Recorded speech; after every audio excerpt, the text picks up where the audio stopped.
જોઈ રહ્યા છો VMG ન્યૂઝ અમદાવાદ। સુરત જિલ્લાના માગરોળ તાલુકાના વાકળ ગામે વિશ્વ આદિવાસી દિનની ઉજવણી આદિવાસી વેશભૂષા નાલંદા દેવ સીમાડિયા દેવની પ્રકૃતિ પૂજા સાથે ઉજવણીનો પ્રારંભ કરાયો।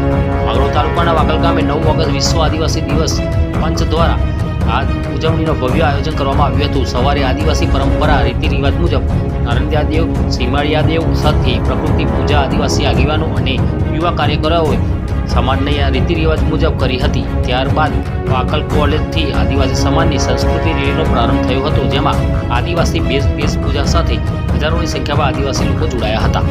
રિપોર્ટર દિનેશ પરમાર, કામરેજ, નવી પાટી સાથે મારી દેશની ખુશ્બુ, VMG ન્યૂઝ અમદાવાદ।